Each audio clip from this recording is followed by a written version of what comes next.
तो ऐसा मत कि अपने बच्चों के लिए आप किसी को मर्डर भी कर दें, किसी को खत्म भी कर दें, कुछ भी कर सकते हैं इस ममत्व के लिए।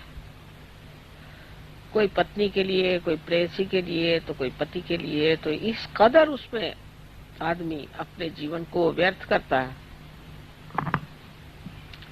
I would say there's no balance. You can push it that side. इसको जरा पीछे खींचो तो होगा। नहीं, ये जो है ना डंडा, इसको पीछे खींचो तब होगा। अब ठीक है, बैलेंस की बात है बस। अब आएगा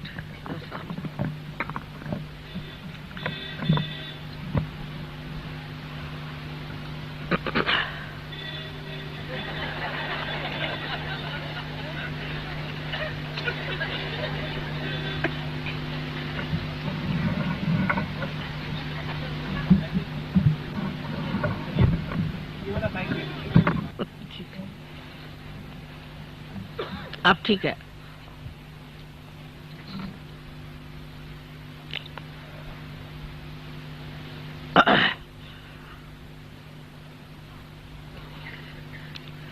और उसके बाद देखते हैं कि जिनके लिए इतना किया वही आपके दुश्मन है, वही आपको सता रहे हैं, सबसे ज्यादा दुख वही दे रहे हैं। और आपको और भी ज्यादा दुख इसलिए होता है कि इन्हीं के लिए हमने इतना किया और इन्होंने हमारे लिए किए किया। अगर किसी के ऊपर जरा सा उपकार किया और उन्होंने आपको तकलीफ दी तो और भी दुख लगता है कि बाबा इसके लिए इतना करने पर इसने ये किया।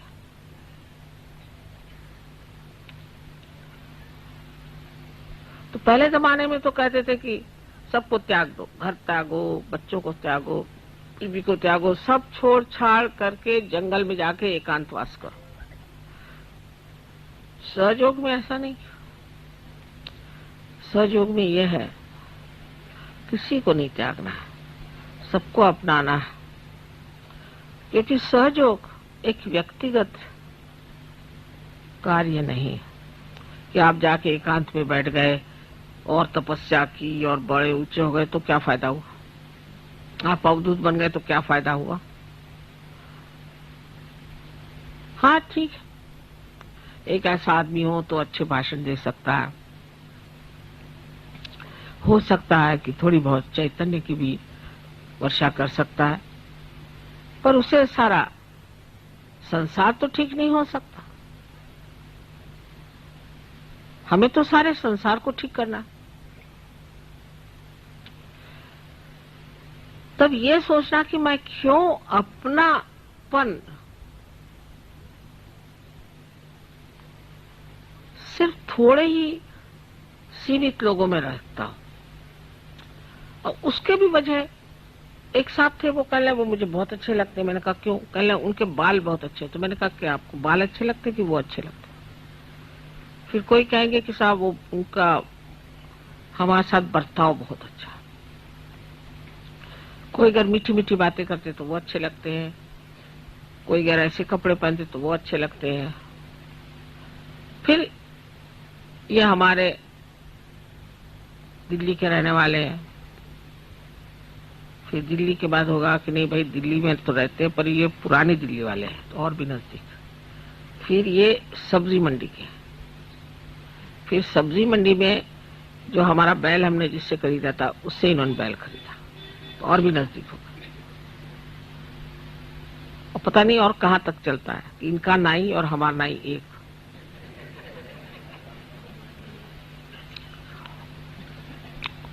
और बड़े गले मिलेंगे, वाह वाह वाह वाह। नहीं तो ये बंबई वाले हैं, दिल्ली वाले हैं, ये फलाने हैं, ठिकाने हैं, ये। अरे आप अब विश्व के नागरिक हो गए, अब कहाँ बंबई और कहाँ दिल्ली और कहाँ मद्रास, ये अगर आपके दिमाग में अभी भी बैठा हुआ है तो अभी आप सहयोग को समझे नहीं।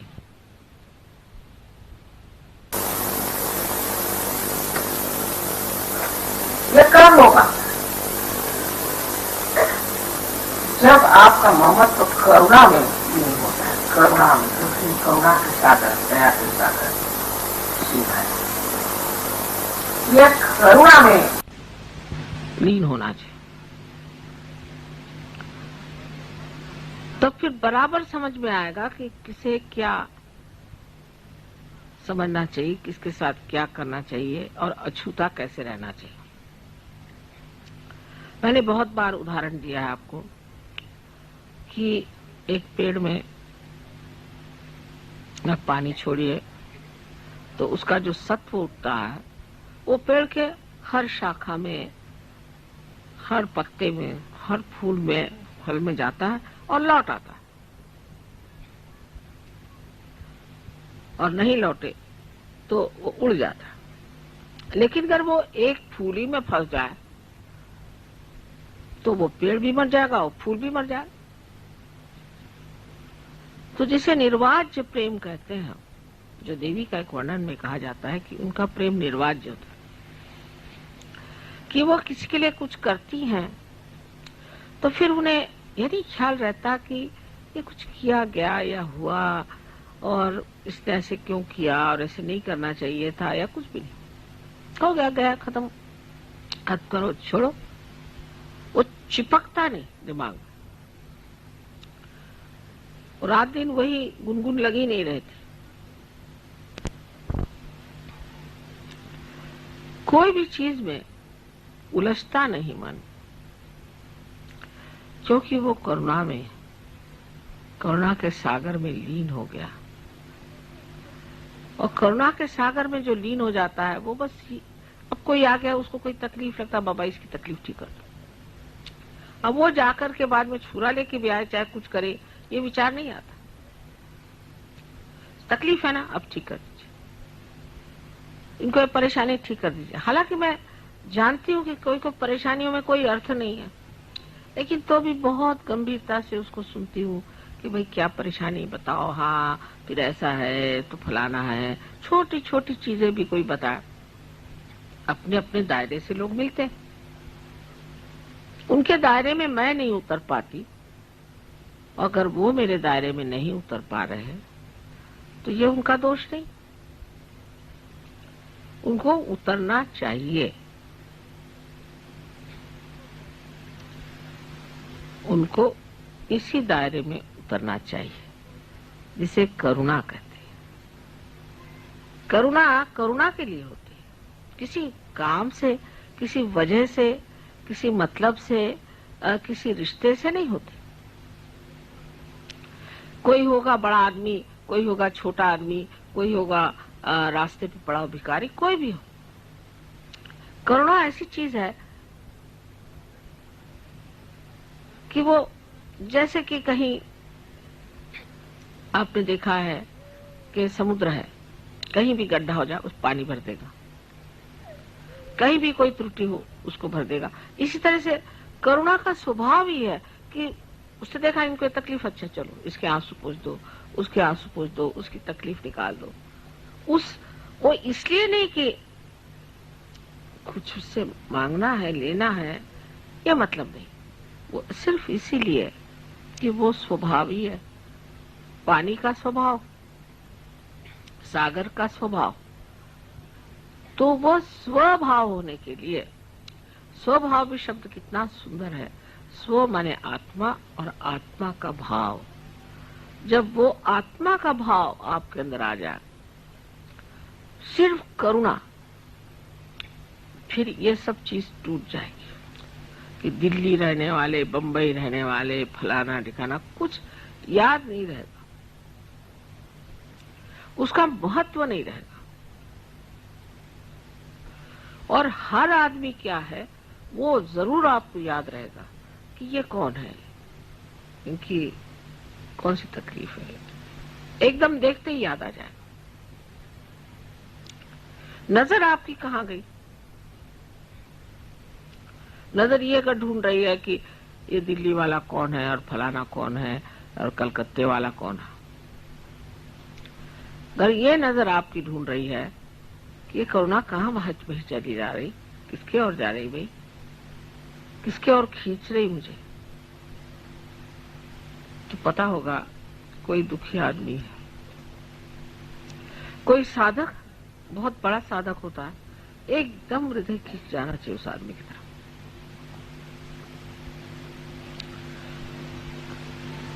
और ये करुणा ही सब आपको सुमति भी देती है और स्मृति भी देती है, मेमोरी देती है।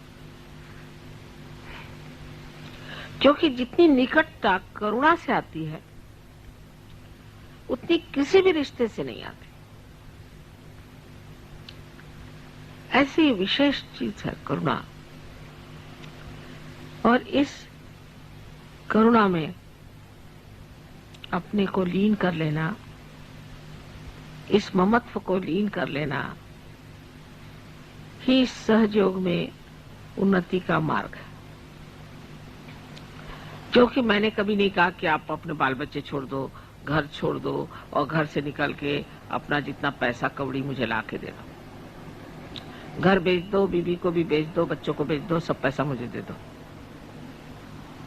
ऐसे ही कहते हैं ना साधु संत जो आजकल निकले।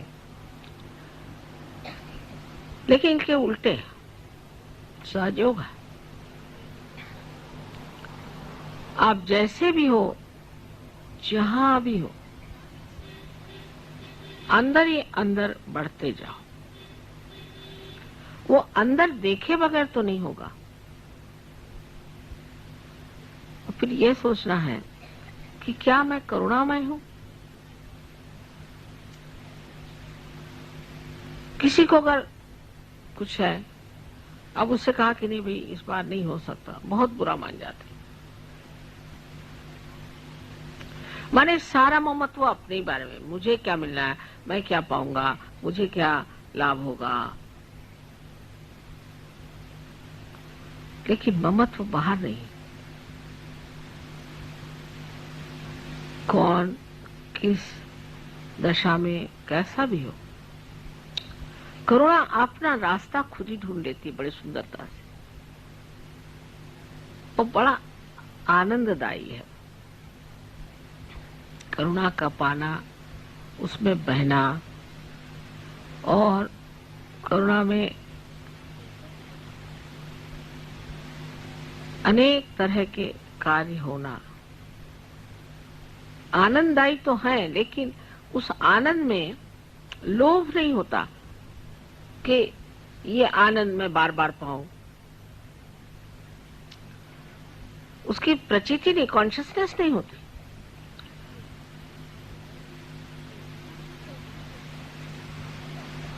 कर दिया, हो गया, हो गया। जैसे संगीत को सुन लिया, मजा आ गया, वहीं खत्म हो गया। उसी तरह से कोई काम है, कर दिया, खत्म। लीन हो जाती चीज।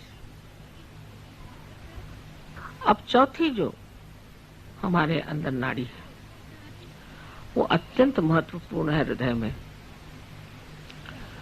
और वो चौथी नाड़ी कुंडलिनी के जागरण से ही जागृत होती है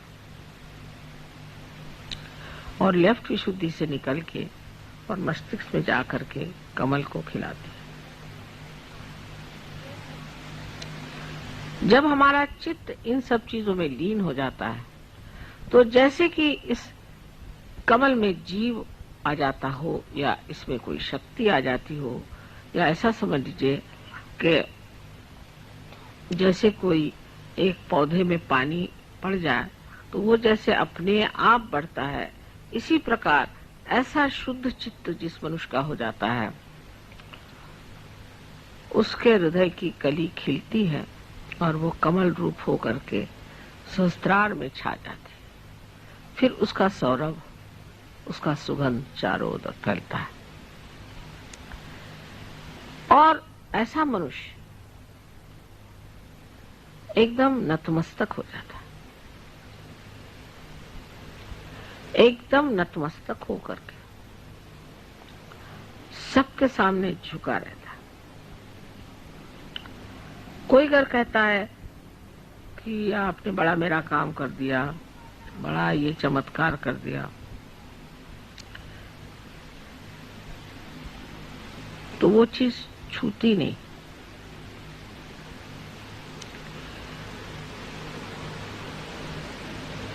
जैसे कि आनंद की लहरें बाहर की ओर तट पे जाकर के नाद करती हैं, किंतु वापस नहीं लौटती। उसी प्रकार जिस मनुष्य की यह स्थिति हो जाती है, उसका सारा कार्य बाहर निनाद करता है, आवाज करता है, उसका असर बाहर दिखाई देता है तट पर। उसके अंदर इसका कोई भी परिणाम नहीं आता, ख्याल भी नहीं आता, विचार भी नहीं आता। अब आप लोग कभी कभी, अभी आपने आगत स्वागत गाना शुरू किया तो मैंने सोचा किसी और का कर रहे क्या, मैं इधर उधर देख रही थी किसके लिए गा रहे हैं, किसका स्वागत कर रहे हैं। मुझे डर लगता है कभी मैं भी आपके साथ गाने लग जाऊं। कभी आप लोग मेरा जय जयकार करते हैं तब तो मुझे बहुत ज्यादा डर लगता है कि मैं भी नहीं कहीं जय माता जी शुरू कर दूं। वाकई ऐसे छूता नहीं। जो भी आप कहते हैं, जो भी आपके निनाद हैं, वो और दूसरे तट पे जाकर छू जाएंगे, मेरे तक छूते ही नहीं, मुझे आते ही नहीं। हाँ, उससे हो सकता है कि अंदर बैठे हुए देवी देवताएं खुश हो जाएं और वो चैतन्य को बहाए या कुछ करें, उस तट पर पहुंच सकता है। पर जहां तक मेरा सवाल है, मुझे कुछ उसका आभास भी कभी नहीं होता कि आप मेरे जय जयकार गा रहे हैं। मैं शायद वहां हूं ही नहीं।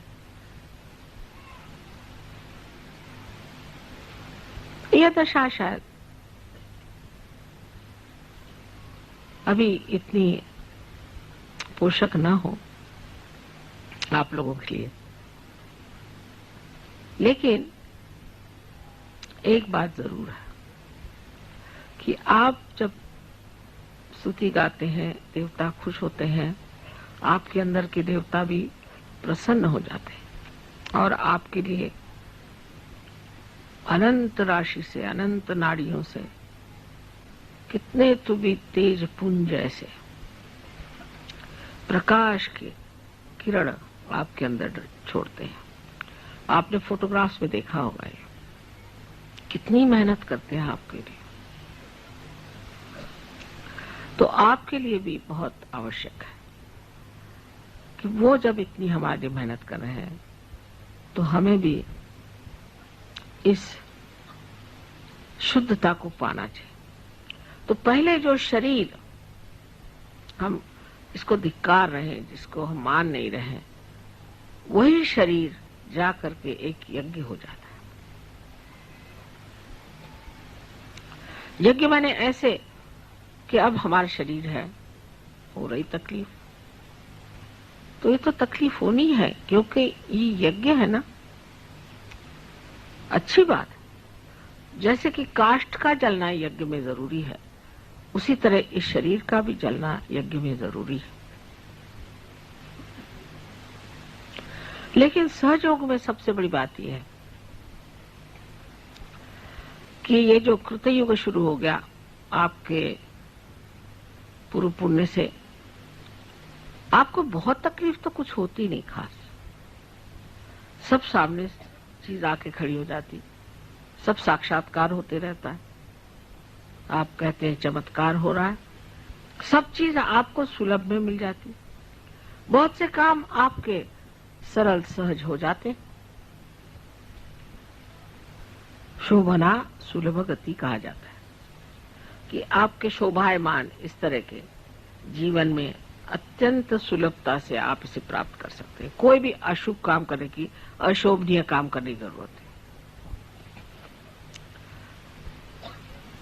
तो ये एक तरह की बड़ी सूक्ष्म माया भी है कि उसमें यह नहीं सोचना चाहिए कि ये सारे चमत्कार हमारे लिए इसलिए हो रहे हैं क्योंकि हम कोई बड़े भारी सहयोगी हैं। लेकिन ये सोचना चाहिए कि ये चमत्कार इसलिए हो रहे हैं कि हमारे अंदर विश्वास परमात्मा के प्रति, शिव के प्रति और कुंडलिनी के प्रति दृढ़ हो जाए। इसलिए चमत्कार हो रहा है और इसको दृढ़ता करने का कार्य यही है कि हम अपने चित्त को शुद्ध करें, क्योंकि शिव चित्त स्वरूप है। उनके चित्त की शक्ति को चित्ती कहते हैं। वो चित्त है। चित्त है माने कि जो चैतन्य चारों तरफ आप जानते हैं, उस चैतन्य का जो चित्त है वो शिव का प्रसाद है, वो शिव का तत्व है। माने सारे संसार में उनका चित्त फैला हुआ है। और जब आप कहते हैं कि ये चमत्कार हो गया, ये चीज घटित हो गई, तब ये जान लेना चाहिए कि ये जो चित्त है, जिसे हम चित्ती कहते हैं, उसने ये कार्य किया। वो अणु रेणु हर चीज में उनका चित्त है। लेकिन चित्त का मतलब ये होता है कि वो साक्षी है, देख रहे हैं। चित्त का मतलब होता है वो साक्षी है, देख रहे हैं। और कार्यान्वित जो है वो ब्रह्म चैतन्य। लेकिन जैसे कि संगीतकार, जब आपने कल देखा या जब देखते हैं, वो सामने को देख करके बजाता है।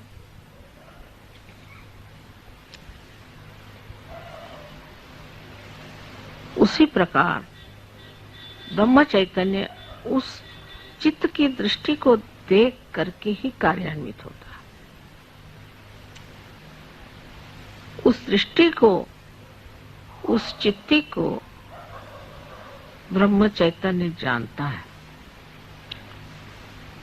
और वो इस कार्य को तब करता है जब उस चित्ती को देखकर उसे वो ठीक समझता है। जैसे अभी हम आते साथ एक साहब आए थे, एकदम से उन्होंने पानी माता जा रहे, मुझे देखते साथ एकदम हक पका गए। मुझे देखा, मैंने कुछ कहा नहीं, कुछ नहीं, सिर्फ मुझे देख करके एकदम सक पका गया। उसी प्रकार वो कुछ कहे या न कहे, क्योंकि ब्रह्म चैतन्य ये देवी की शक्ति है और वो कार्यान्वित है और वो उस देखने वाले को जानती है। और उस शक्ति की पूरी समय यही लीला है कि उस एक देखने वाले को खुश रखना है। इसलिए कभी कभी आप कहते भी हैं कि मां ऐसे गड़बड़ क्यों हो गया। वहां इसलिए हो गया कि वो जो चित्ती थी उसका रुख बदल गया था।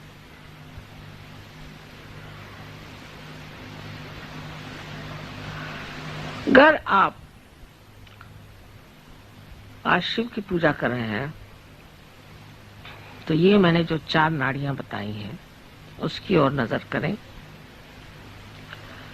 और जिस तरह से मैंने आपसे बताया है कि अपने को किस तरह से इन 4 चीजों में लीन कर लेना चाहिए चित्त को, ये कोई बड़ी गहन बात नहीं है, लेकिन सूक्ष्म है। और फिर आप मुझे बताइएगा कि इस तरह से अंतर्मन करके जो आपने अपने साथ विचारणा की कही या तपस्या की है या जो वार्तालाप किया है और जो अपने चित्त को शुद्ध किया है, उससे आप एकदम पाइएगा कि आप शिव के सागर में पूरी तरह से डूब गए। और ऐसी दशा आप सबकी हो जाए, यही मेरी एक शुद्ध इच्छा है।